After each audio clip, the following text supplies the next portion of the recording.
Hello, Deborah Grenard here. The following presentation is a guided EFT tapping session from my friend and colleague Nancy Kern. It was going to be an interview, but I lost my voice, so Nancy graciously and professionally stepped in to lead the live group through a beautiful healing process to help us get through these crazy times we're in when we're all in lockdown from coronavirus. Nancy and I met through the While We Were Silent project. She's been a beautiful contributor to our Facebook group there and our While We Were Silent Facebook group. She really adds a lot, and I've really come to love her in this time. So let me tell you a little bit about her professionally. Nancy Kern is a spiritual, but not religious, in her words, a coach and an artist in Houston, Texas. She's worked professionally in alternative healing since 1977.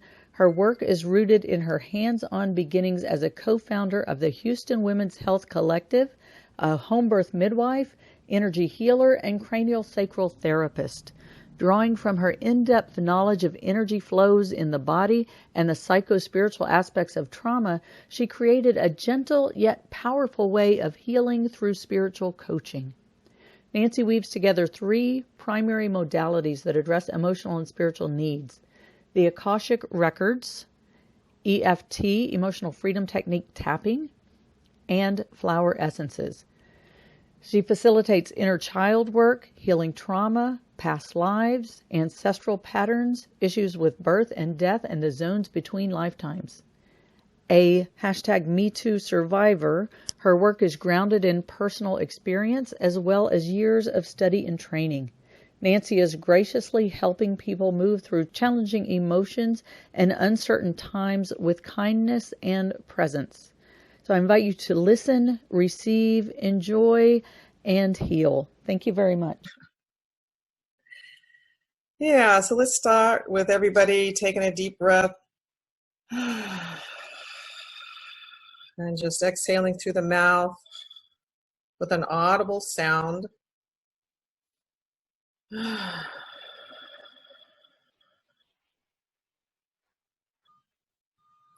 So take a moment, come into your body. So however works best for you, come from your head down, check in with your heart center, just feeling the space there in your body.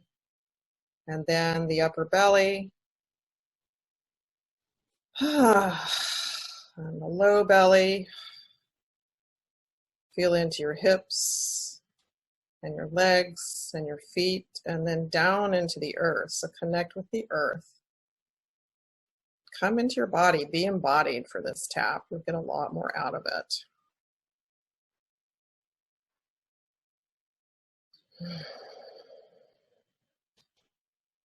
So for everyone who is new to tapping, it's a little bit about tapping. Tapping is, or EFT, Emotional Freedom Technique. Tapping is a somatic process, and it's based on both voice dialogue, so you'll be speaking, as will I, and also on Chinese medicine.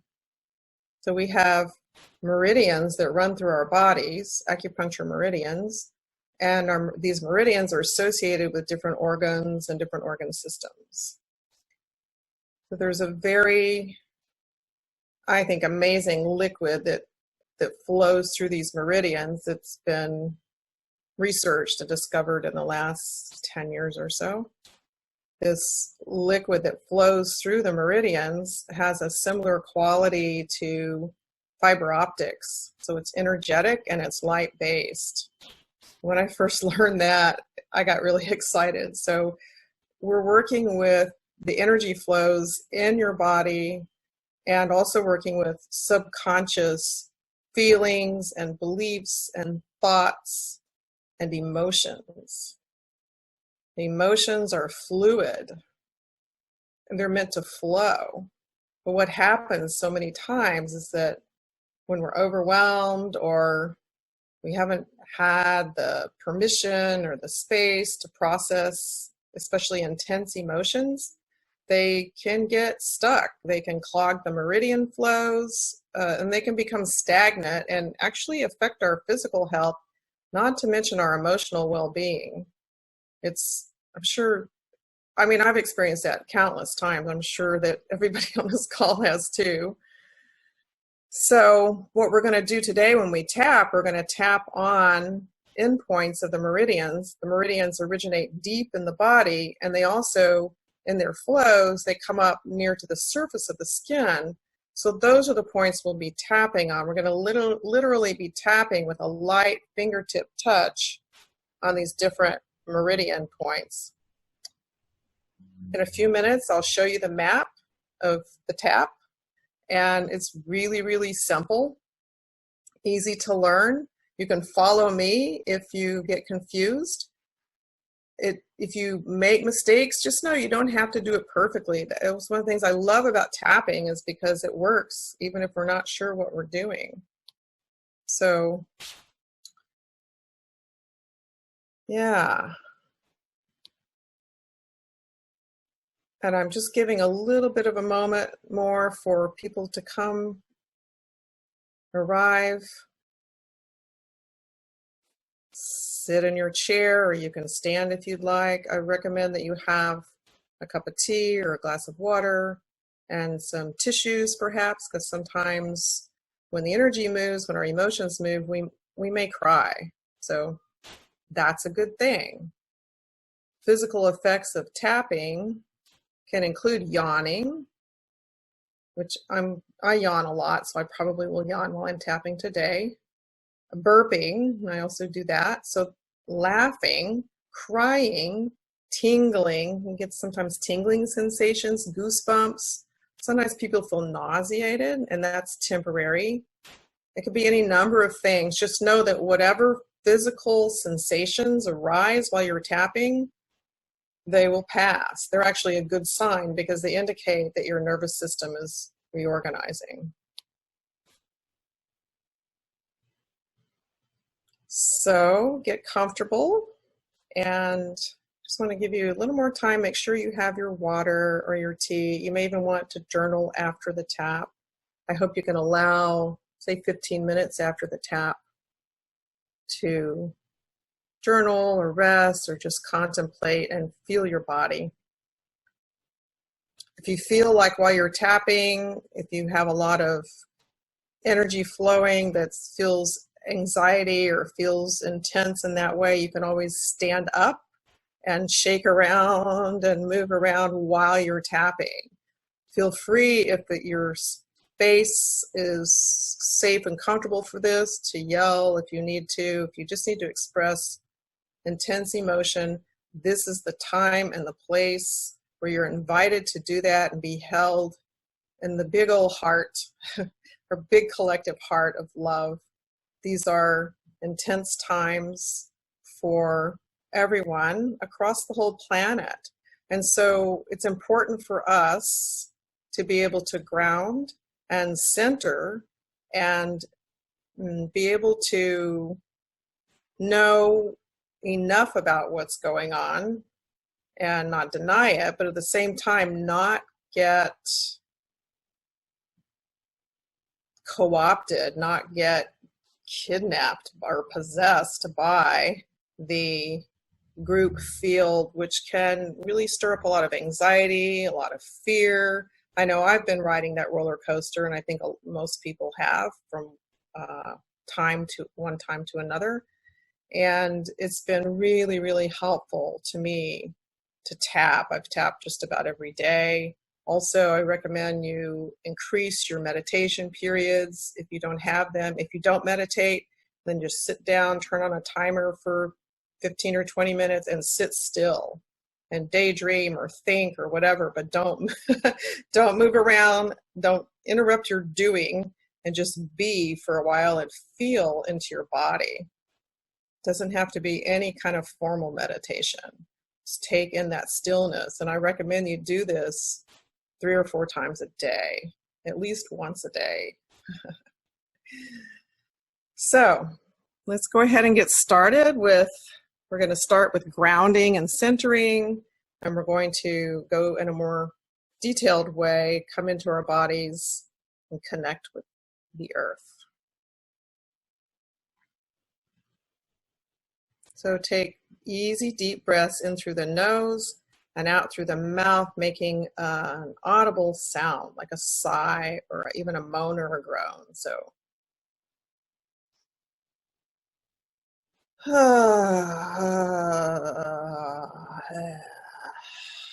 the idea is to bring the energy down your body, come down into that lower belly and into the pelvis. So feel your feet on the ground. So the sound too, I'm going down the scale. Those lower sounds really ground you in your body in terms of sound healing, vibration. Doesn't need to sound pretty. Just feel it in your body. Come on in. Down, down, down. You're more grounded. And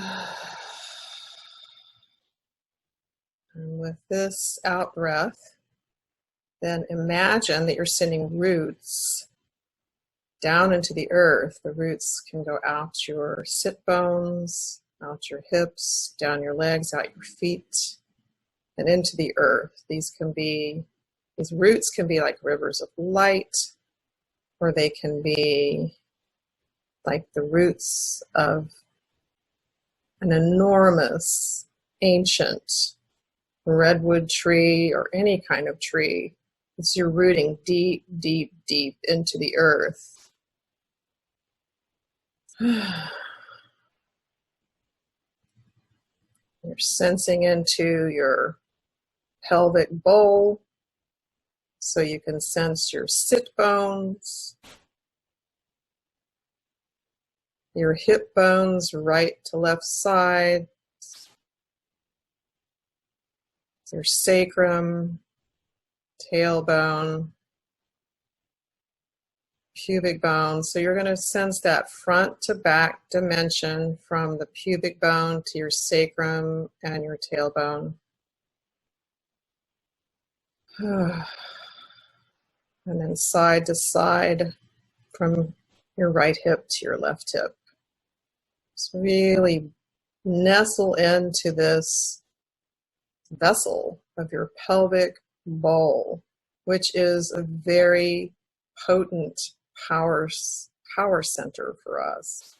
So it's a creative center, it's survival center. And here today we're going to create something more comfortable for you, for all of us, as we navigate through these times.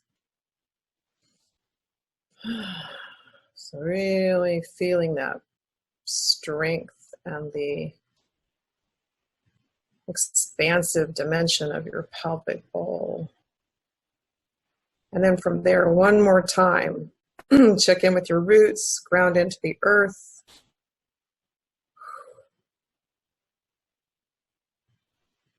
You can send your roots down as deep as feels good and comfortable to you.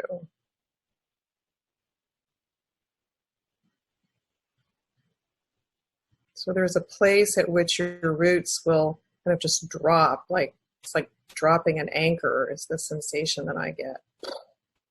And there you are, you've landed, you're grounded. And from there you can begin to, just like a tree, wick up nourishing and nurturing earth energy all the way up through your roots and coming out of the earth and up into your body, up your feet, your legs, your sit bones. So in particular right now, let's focus on the bones of our feet and our legs and our pelvis and spine, and bringing in this nurturing, nourishing earth energy. This sense of steadiness. Our bones are another power center, and this is thanks to Suzanne Skurlock-Durana for bringing this forth, at least in my life. So our bones are a power center because these are the steadiest parts of our body, of the structures in our body, the bones are steady. So go ahead and bring in, as if you were drinking a soothing, refreshing, nourishing drink from the earth. So vitality, very calm, steady, just filling your bones. There's an infinite supply of this. It's energy.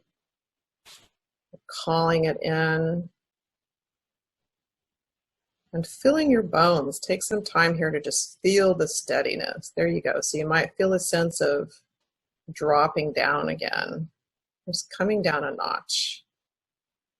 This is very reassuring to feel the steadiness, receive from the earth. Feel your bones.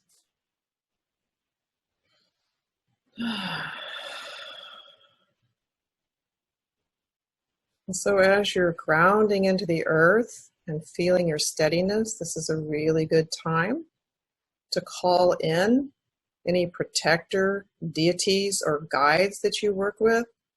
You know, a lot of people work with Archangel Michael. I work a lot with the humpback whales, who are the guardians and keepers of the Akashic. They are very protective energies for me. Green Tara, for some people it's Kuan Yin.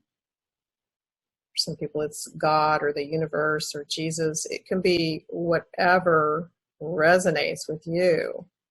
And if you don't have a sense of having particular protector, guides, or deities, then choose one now, and you can begin to cultivate a relationship with protective energies in the formless realms.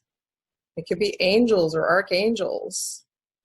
You know, they're all here for us. We all have protectors and guides around us, and it's our job to call on them, to call forth, to ask, please support me now. Please help me now. Give me this protection to help me keep my energy strong and functional and at peace, so that I can hear and know and see what's mine to do, so that I can show up as a person of compassion, or whatever your prayer may be.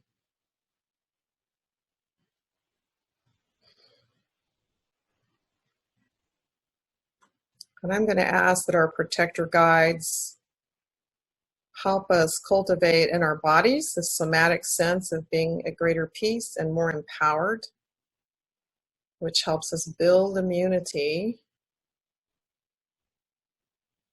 Building immunity because our immune systems function better when we're calm, when we're centered, when we're grounded. So we're just increasing resilience. This is an opportunity to be more resilient.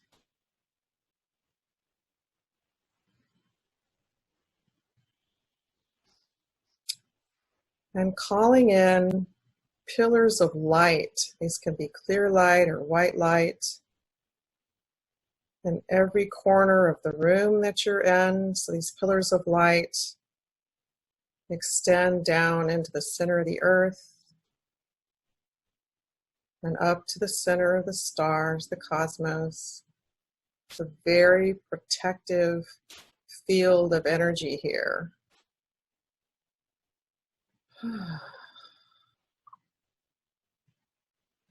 Space for you to be able to process what you need to process, be vulnerable if that needs to happen. You can also call in these pillars of light in every corner of your home, in every corner of your yard or apartment complex, or wherever you are.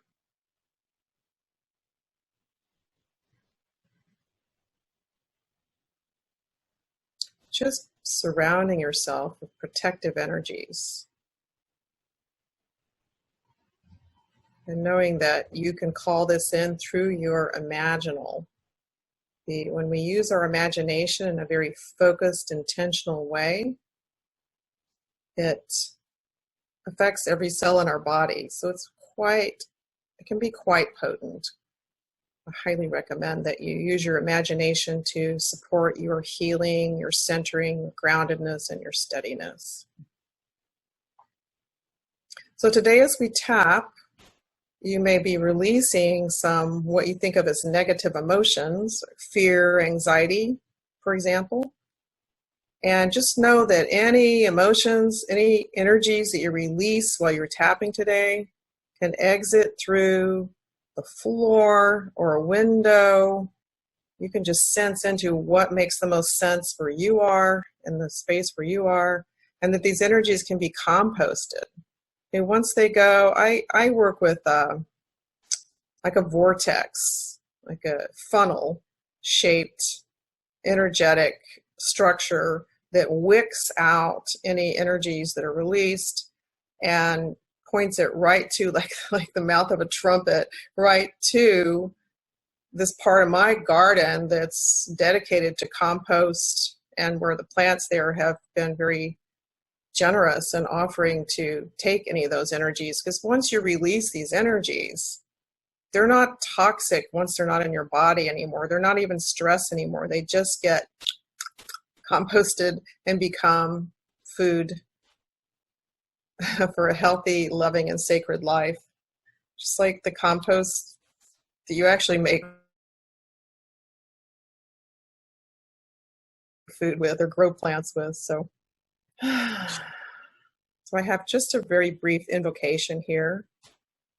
Dear God, or universe, or green Tara, or whoever your protectors are, you can fill in that blank. During this tap today, help me be present to how I'm feeling right now. Help me ride the waves of emotion and bring me home to myself again. And so it is. Okay, so I want to talk just a little bit about tapping itself for anyone who's new to tapping. I'm going to take you through the map because we haven't done that yet. So we talked about tapping a little while earlier. Now I'm going to take you through the map. So basically, I'm taking my glasses off just because it's easier. We're going to start here in the upper chest. So if you feel your collarbones and go down about 5 or 6 inches,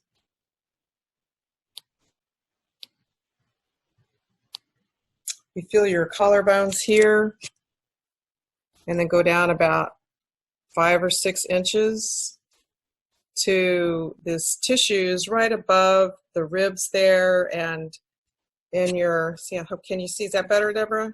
Can see? Okay. I wasn't able to see my screen for a while there. So, all right, so these points up here, find a couple of tender spots. This is in your upper chest. For me, a lot of times right near the breastbone, there's some tender spots. It can be anywhere. They can be out here. These are kind of tender. So, and you're just going to rub these gently in circles with maybe your thumbs or whatever's easiest for you. And you're not trying to massage them like a deep tissue massage. You're just rubbing them in circles. This is an emotional reset point. And we're going to take a deep breath, and then we're going to exhale through the mouth with a sigh.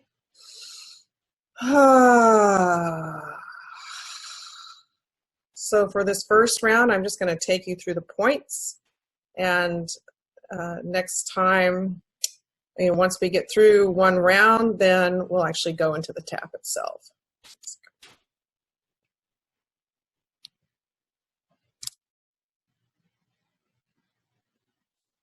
Okay, oops, there's my screen, and my screen's really small, so okay, so come to where the eyebrows meet the nose. For this round of demonstration and doing it for the first time, we're just going to do that deep inhale and exhale through the mouth. While tapping lightly on these points where the eyebrows meet the nose, and then come to the temples.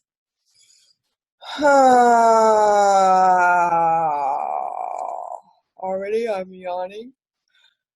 And then the cheekbones under the center of the eyes.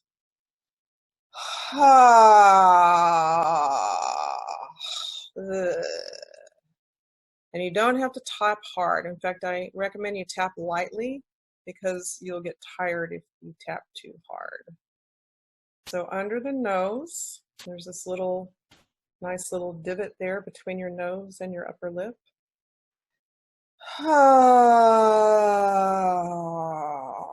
And seriously, I recommend making sound, making noise. A lot of us are taught to button it up, especially women, to not be vocal. So you get great results when you actually make the sound, the sighing or the moaning or the groaning. And then under the lip, in that little valley in the chin there.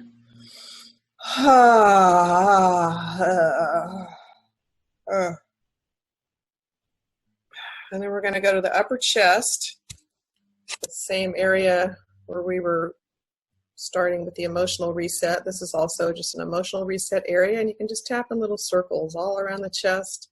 There are many, many acupuncture meridian endpoints here, so just tap around and you'll hit some. This isn't the most, you don't have to be totally precise.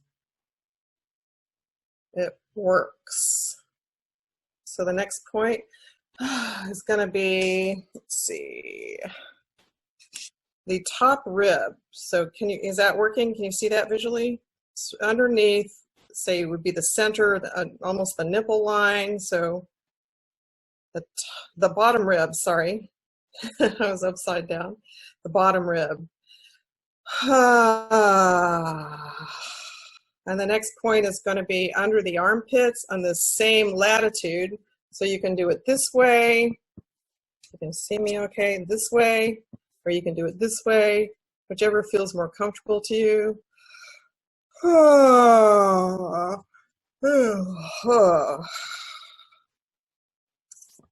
Okay, so next point, we're going to go to the hand, so the wrist, and you can use either wrist.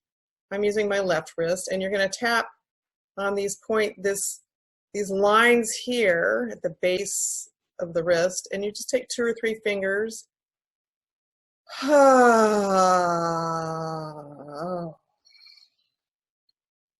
And then hold your hand vertically as if you're making a karate chop, and then tap at the base, the base of the thumb nail where it meets the skin. And then we'll go to the index finger, tap on the same place. This would be the top side if you were still in a karate chop. The side that's facing the stars or the ceiling. And then your middle finger. These are all meridian endpoints. And then with your ring finger, this is the only rebel. This finger you tap on the underside, the earth-facing side, if you had a karate chop hand like that. So again, if you mess this up, just know you can't really mess it up. It will work because you're going to hit some points somewhere. So this is the map, and you'll get the hang of it as we continue. Pinky finger, the same as all the other fingers. And then this karate chop point itself, tapping there.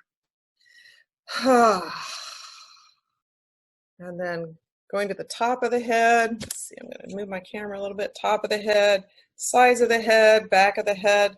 There are so many meridian endpoints on the head that we're not even specific with the location. And it actually feels really good. Tap lightly though. Don't. When I first started tapping, I would bang, bang, bang. So tap lightly. I know sometimes when I get intense, I'm an intense person, and sometimes I will tap like that. So that's one round. Okay, so we're going to begin now, and we'll tap for 45 minutes to maybe an hour. We'll see. You can go to 3:30 if it goes that far. Would that be all right with you, Deborah? Yeah, okay. So we'll see how this goes. And I'm going to remember to move my camera so you can see where we're starting. So actually, I'm going to get a little sip of water, which you might want to do. Stay hydrated so that the energy moves, help the energy move. Okay, so here we go. We find again a couple of tender spots on your chest. And then you're going to repeat after me. So I'm going to use a voice dialogue. And I'll say, for now, I'm going to say, even though, and then you would say, even though all this stuff is going on, and I'm feeling really anxious these days. I'm here now to be kind to myself.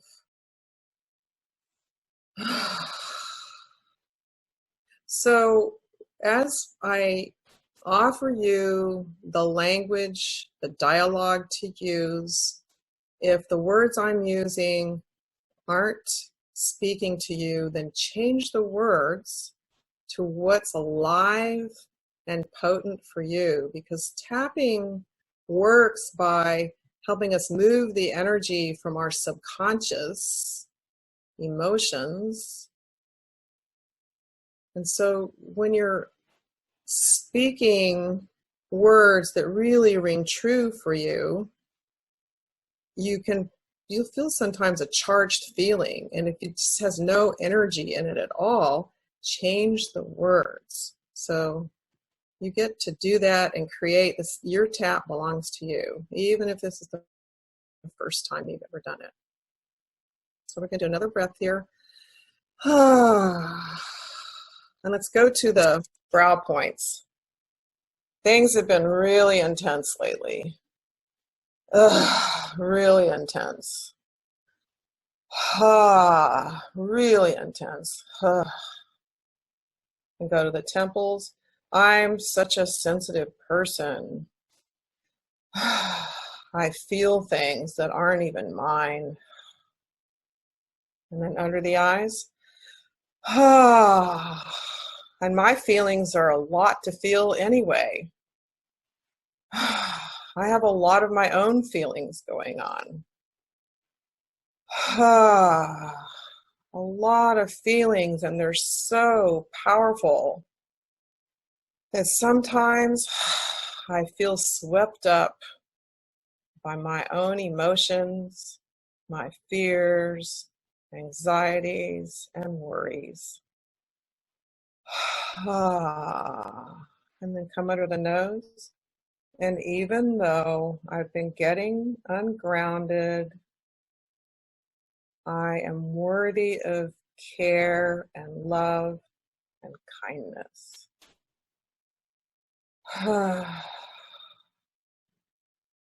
Under the lip, I'm allowing myself to receive compassion right now in this moment. I'm giving compassion to myself. And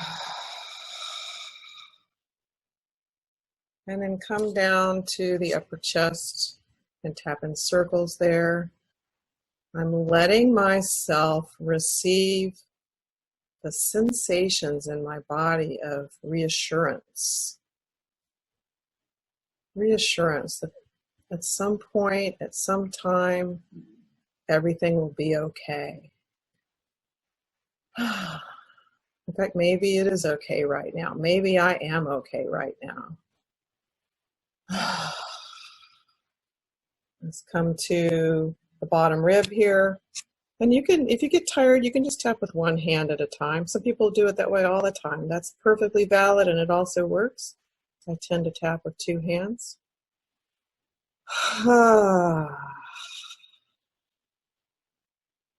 Meeting myself with compassion. Here with this group of people, we're all tapping together because we're all on a mission. So come to these points under the arms, tapping here on the ribs. This is more comfortable for me, so this is how I tap this point. It's reassuring to know that other people feel like I feel and that we're doing this together.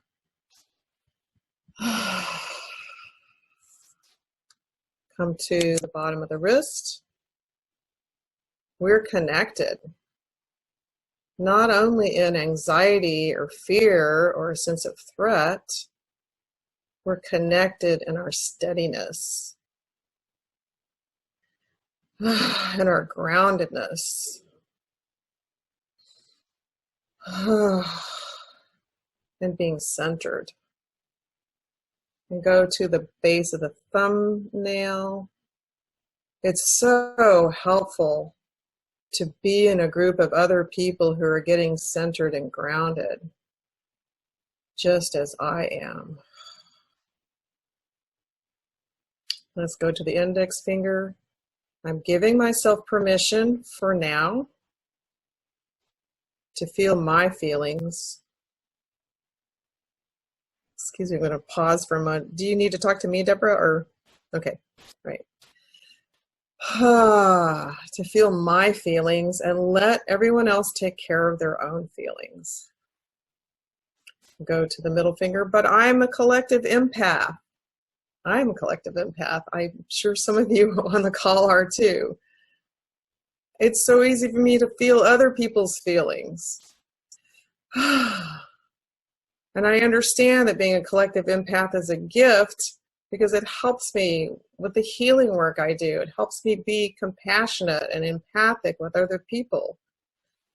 I acknowledge that it's a gift and it's a skill, and it's also a responsibility. And come to the base of the ring finger. Again, the ring finger is the one that is uniquely, that point is on the bottom side of the ring finger. I'm bringing myself kindness here, and I'm taking some deep breaths. And I'm realizing that I'm going to get through this one way or another. And just because I'm a collective empath doesn't mean that I have to put everyone else's feelings ahead of mine, or even, we'll go to the pinky finger, even confuse my feelings with theirs. Just for right now, I'm acknowledging that I have enough energetic and emotional information about the collective field. So go to the karate chop points. And again, you can go at your own pace. You don't have to be on the same points I'm on. That I don't need to keep reading the field 24/7. That I can just be with myself, be with the earth, be with my loved ones, and take the actions I need to do to feel good, or to feel better, to feel steadier. So come to the top of the head, sides of the head, back of the head. I can do this grounding meditation, this embodiment, sensation, meditation. Can remind myself that there's no point in being highly anxious about things I have no control over. Okay. Brow points. That's what's wrong. I don't have any control over this. Things are out of control and it's scary. I don't know what's going to happen. Come to the temples, and even though I don't know what's going to happen, no one knows what's going to happen. It's okay for me to choose to be in the eye of the storm. Cheekbones. I have a highly sensitive nervous system. Well, some of us have a really pretty profound trauma history, PTSD, CPTSD. I also have that myself, so I sympathize, I empathize, I acknowledge that those of us that have had that early disruption and stimulation to our nervous systems, and then under the nose, that we spent maybe the early years of our lives in fight or flight or freeze. So we need to put in extra effort because you're worth it. We're worth it. So that means we need to give ourselves permission to turn off Facebook. Now, from now on, I'm going to keep tapping through the map, and you can go at your own pace. I may not announce every single time I change. Okay, if you stay on one point, if you feel something really juicy there, a charge, you can stay on that one point. Otherwise, you can go at your own rate. So,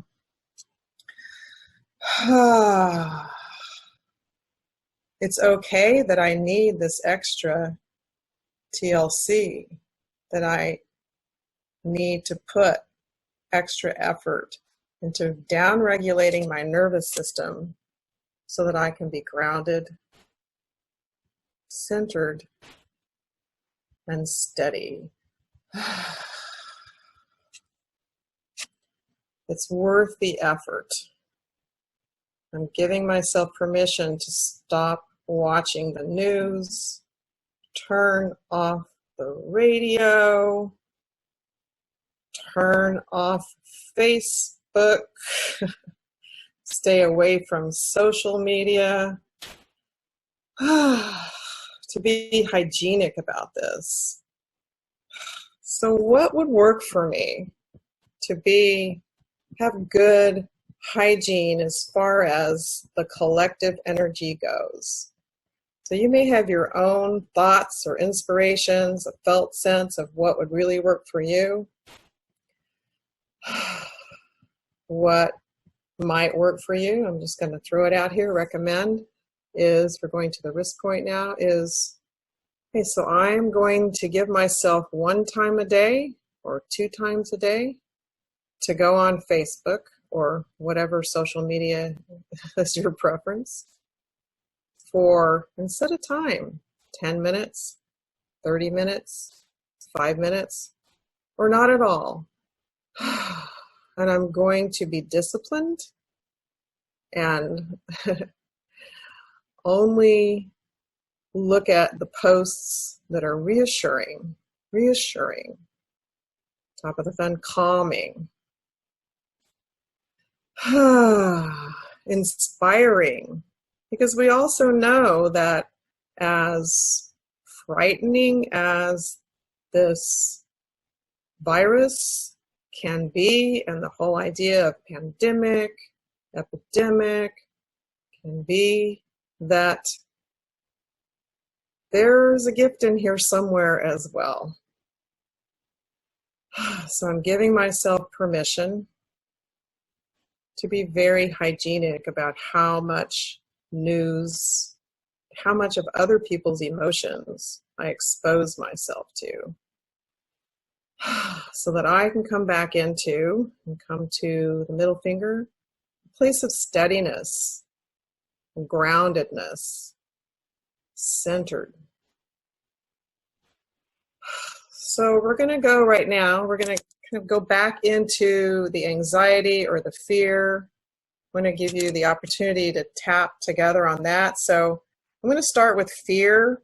If anxiety feels more like it to you, then you can use that word. I'm going to start with fear, and we'll do fear and anxiety. If there are other emotions you're feeling, then just plug them in. So we're going to do what's called turbo tapping.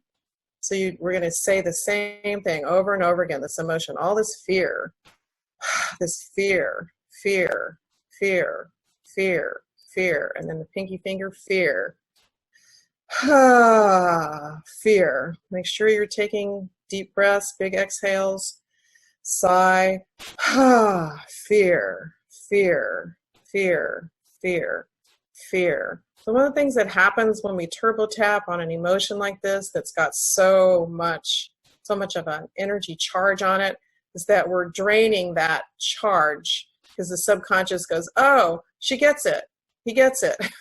Oh, yeah, okay, I don't have to keep broadcasting this signal over and over trying to get something to happen. Okay, so we're really, even though we may go through an arc of feeling more worried or more anxious or more fear while we're doing the turbo tap, that will calm down somatically. That's the function of the nervous system when we keep doing this. So all this fear on the wrist, I think I just messed up the sequence, and that's a great way to demonstrate it doesn't matter.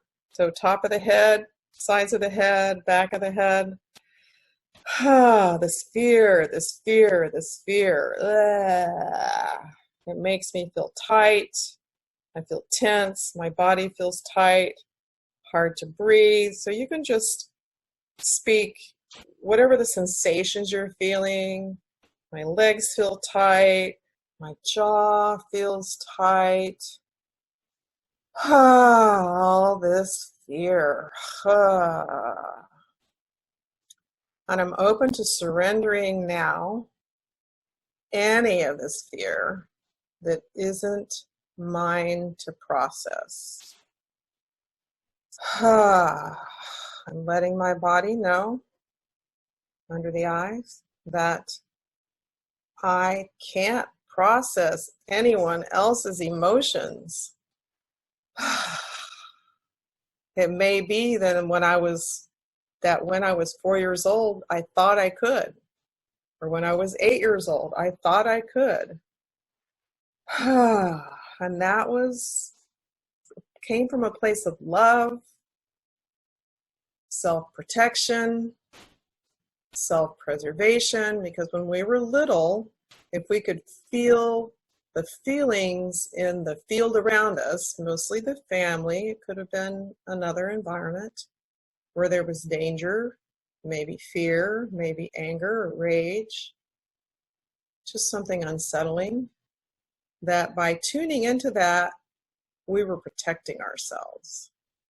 And it made many people who have that in their background very highly attuned to our intuition. And it also, sometimes we need to go back and do some boundary repair, as well as start to acknowledge that we don't have to do that anymore in that same way. This is many years later. The grown-up me can do this differently. Just acknowledging the emotions and only processing my emotions. Okay, so come to the bottom ribs here. I'm acknowledging that it's not my job to process anyone else's emotions. And I'm giving myself permission to let other people have their own feelings. Under the arms, their own emotions. Go to the base of the wrist.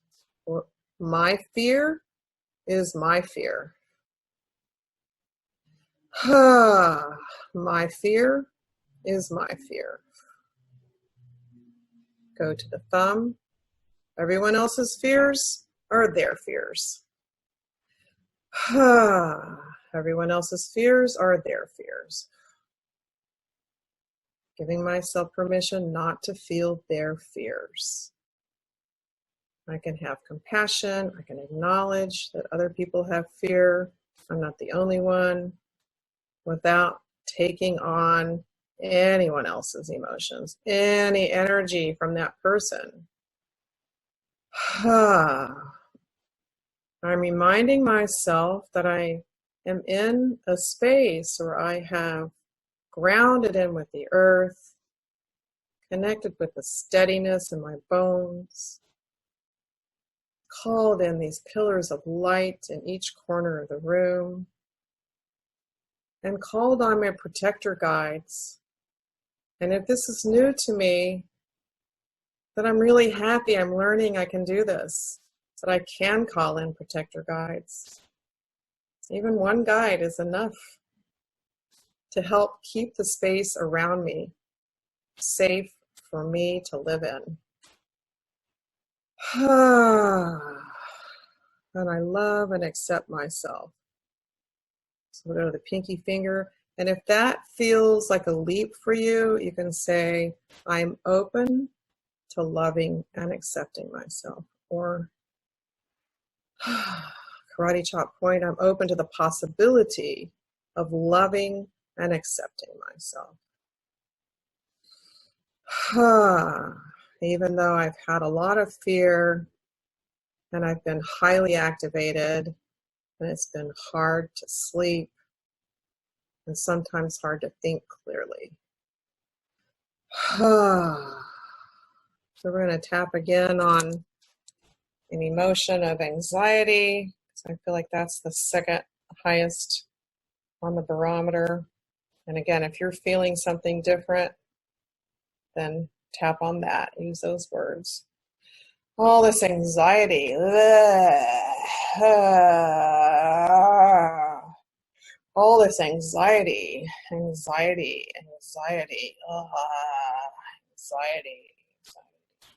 I'm acknowledging the anxiety. I hear it on the news. I feel it. I read it. I hear it in other people's voices. All this anxiety. I feel this tension in my solar plexus. Anxiety. Anxiety. So uncomfortable. Anxiety. My body feels tense. My solar plexus feels like a fist that's clenched. I'm acknowledging that this is a familiar sensation to me. This is not the first time I have felt anxiety. Anxiety can prevent me from feeling centered. Anxiety can interfere with my capacity to choose to trust what's happening in the moment. It's hard for me to trust, so I'm going to the bottom rib, it's hard for me to trust what's happening in the moment because I don't like it. I don't want this to be happening. I want things to be normal. And again, change the words if this doesn't resonate with you. I really want my family to be okay. I want my friends to be okay. Base of the wrist, I don't want to suffer. I don't want anyone to suffer. Let's go to the thumb. And all of this is beyond my control. I'm open to learning and giving myself permission to stop trying to control what I can't control. I'm bringing my energy back to me, to my body, to the space I'm in. And I'm re-grounding with the earth. I'm tuning in again to the steadiness in my bones. I'm meeting myself with kindness. If nothing else, I can be kind to myself today. I can be kind to myself when I lose control.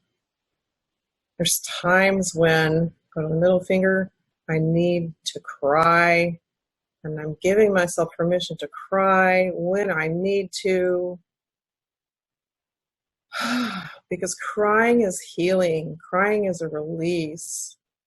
Sometimes even yelling is a release. I'm going to the bottom of the ring finger, screaming, pounding pillows, jumping jacks. Now, one thing you can do is, I'm not standing up now, so I can't really show you this that well, but if you stand up and just shake all over, that's a really good way to dispel the energy, and you can do that. So it's a it's a biological way of releasing anxiety and fear from the body. There you go. So just that sound, remember to go down the scale so that your sound goes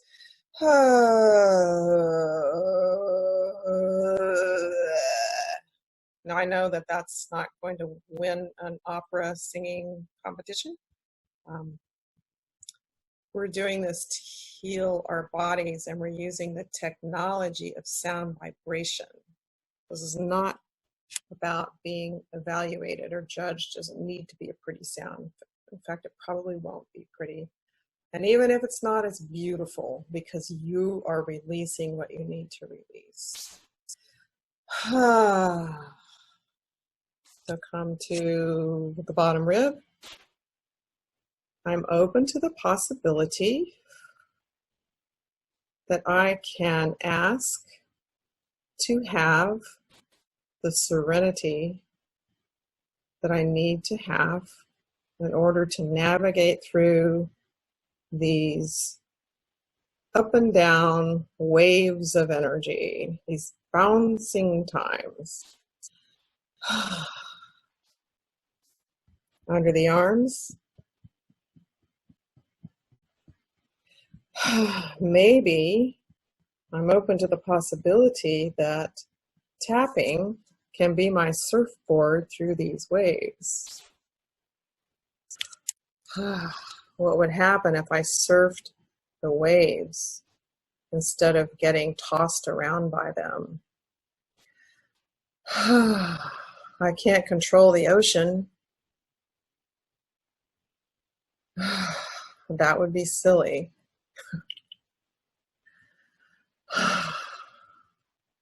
I can't control much of anything, actually.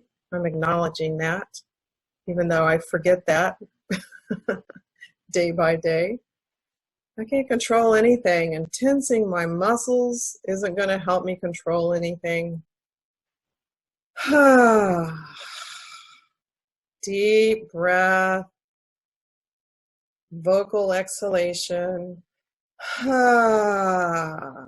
I'm meeting myself with kindness here.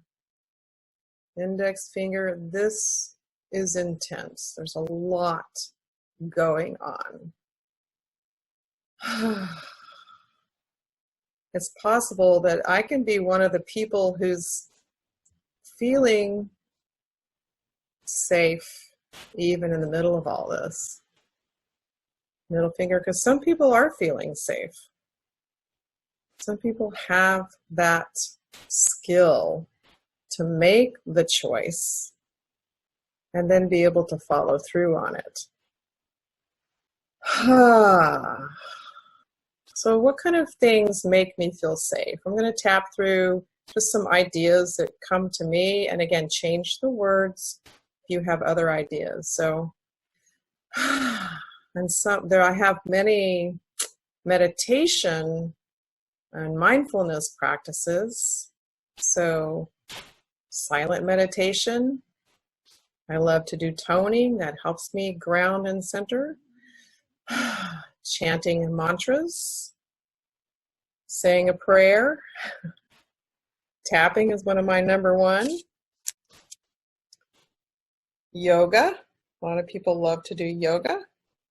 I do joint mobility exercises every morning, and then I do Qigong and Tai Chi, and then I pull weeds or lie in the grass. So whatever feels grounding and healing to you, just start to acknowledge that and call that in. Like, these can be part of your daily routine. petting the cat, playing fetch with the dog, taking walks, staying 6 feet away because I'm part of flattening out the curve. Well, let's flatten out this curve together. Let's rock this, flattening out the curve. And being active can be really helpful.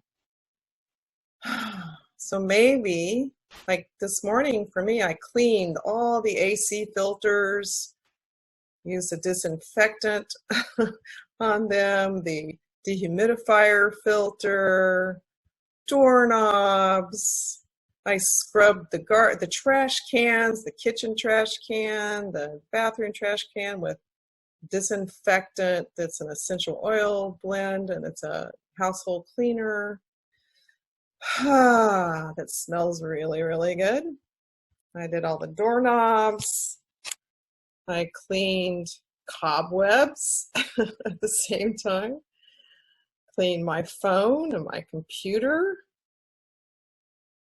It felt really good. So taking action is another way too to help you feel safer and more grounded and more empowered. And sometimes that might mean putting on some music and dancing around. I've been doing that as well. There have been a number of free broadcasts of dance parties online. A lot of people are contributing free resources. There are guided meditations coming in. There are very, very thoughtful blog articles being written. I'm giving myself permission to rest, take in what serves me, and let the rest of it run without me. I love and accept myself. So this is a time where I'm going to check in with the chat. I'm going to take a little pause here and see if you have something specific you'd like to tap on, or let's see. Okay, so you can go down to the chat there if you would like to ask for a particular emotion or thought or belief to be tapped on. We can do that. Let me know how you're doing. And I've got the panel open, so I have a moment here to read if anybody wants to post anything. And if not, we'll just keep tapping. So go back to this emotional reset place.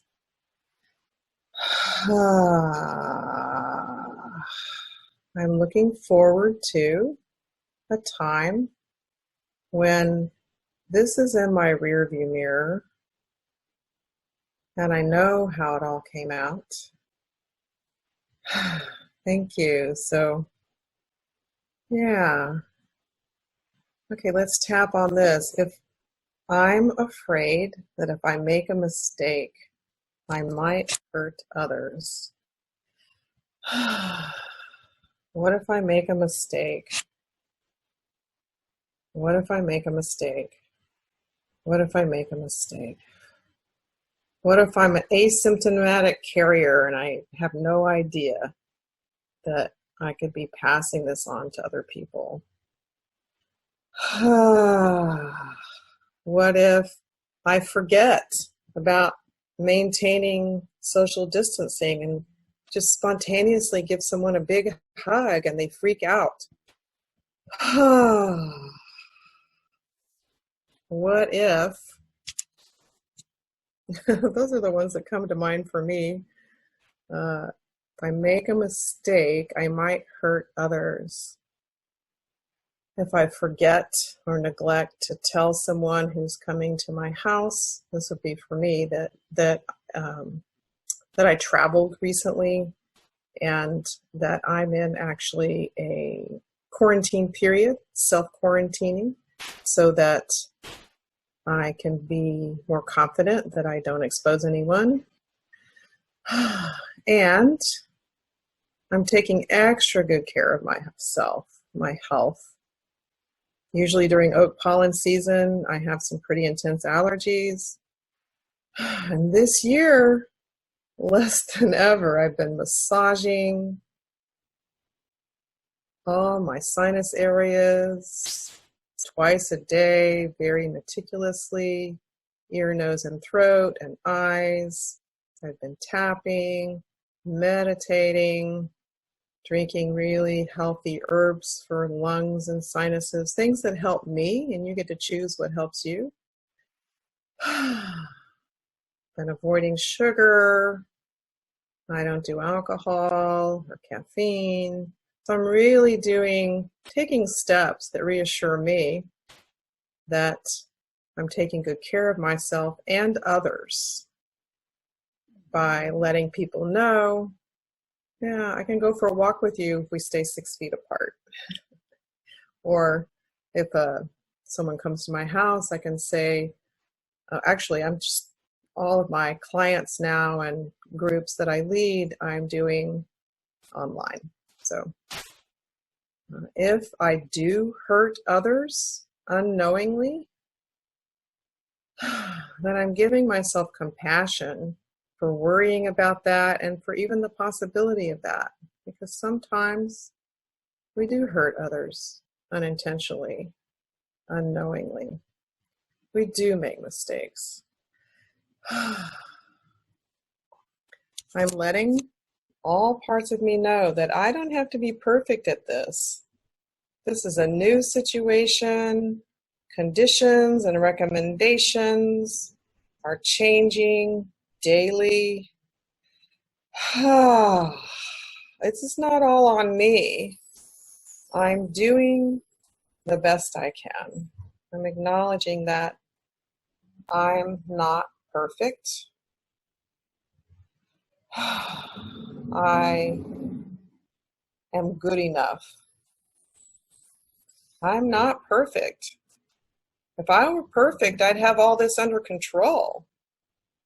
Excuse me.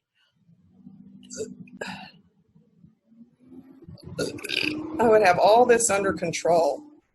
If I were perfect, I would have all this under control. When I think about controlling everything and having all this under control, my body feels tight again. I can't control this. I can't know for sure any of this outcome. What I can do under the lip is my very best, and acknowledge my intention is to be helpful, be safe, be protective of myself and others. That's what flattening the curve is all about. And I'm completely willing to do my part. Or if you're not, you can say, I'm not willing to do my part. Just tap on what's true for you. I'm not willing to do my part. I want someone else to do it all for me. Sometimes we can feel so helpless or freaked out. So let's tap on that a little bit. The whole idea of this pandemic is so freaky. It really freaks me out. It really freaks me out. This is like a sci-fi movie. This is like an apocalyptic scenario. I've thought about it. I've heard about past pandemics, and it's very likely, for sure, some of my ancestors died in the centuries past, even in the 20th century, with various flu epidemics, plague. And so I'm sending love and compassion and reassurance to all my ancestors, all who went before me, who suffered in previous plagues and pandemics, who died, who suffered.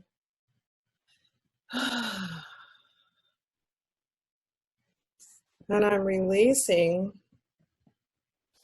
any of their emotions that I may have been carrying.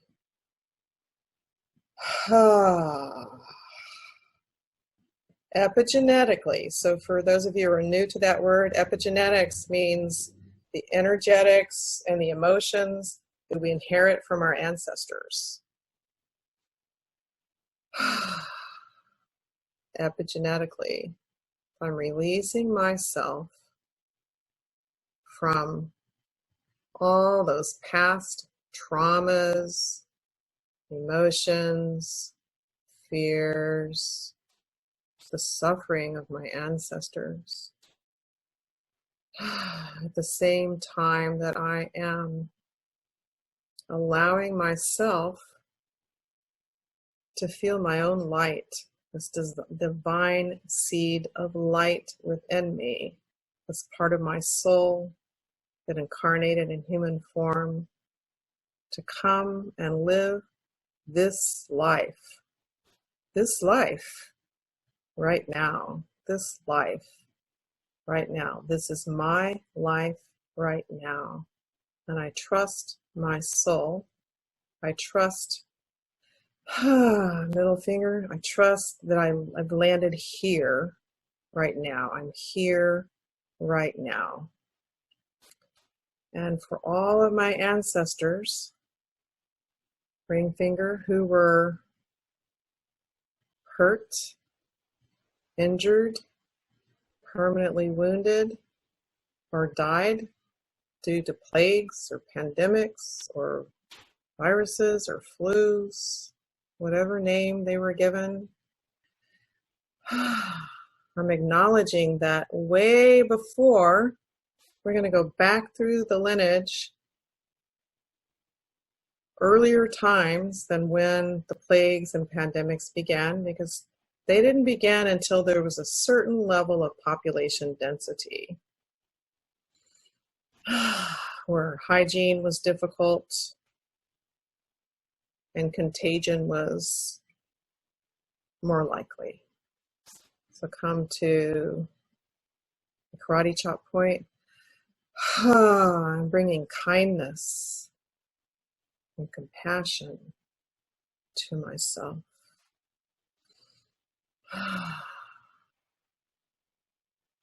And way before, so the top of the head, sides of the head, back of the head, in the ancient times, before my ancestors who did experience illness and plagues in ancient times,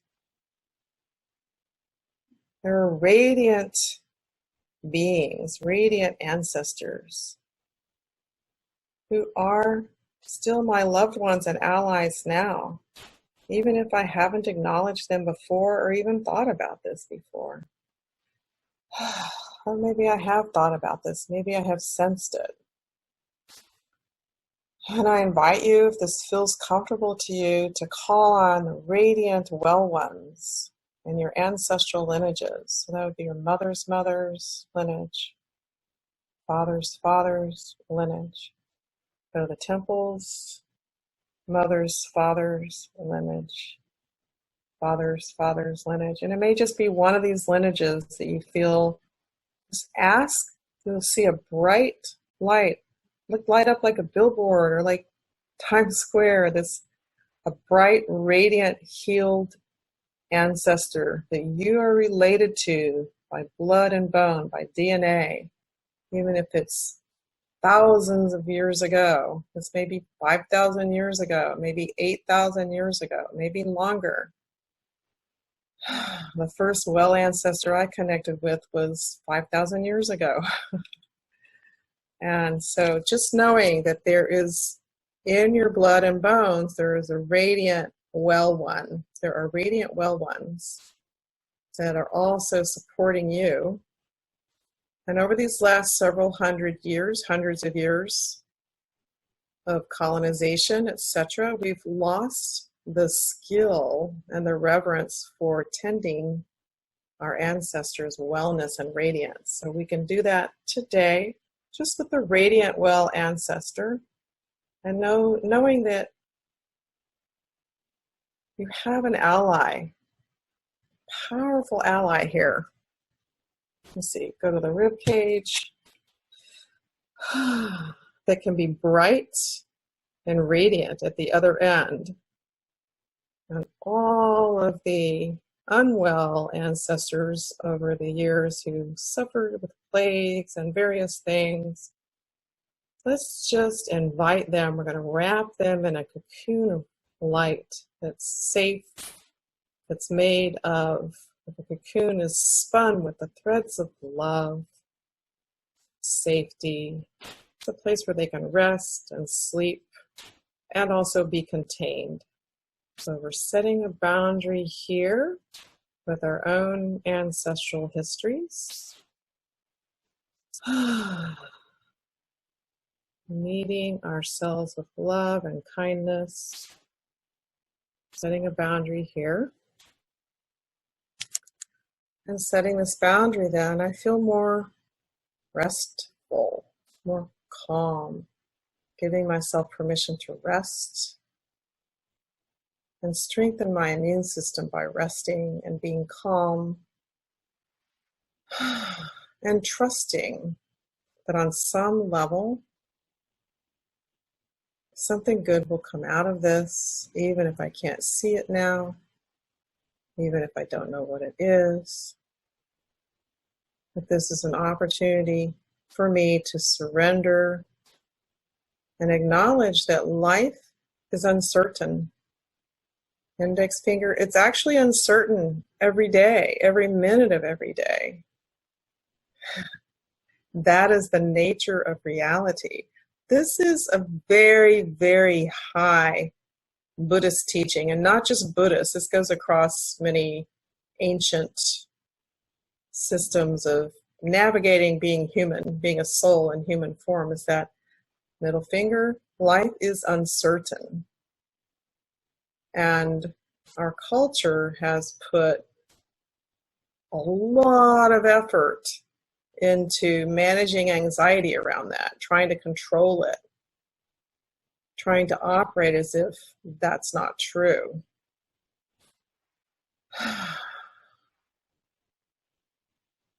And I'm meeting myself with love and acceptance of just where I am right now with all this.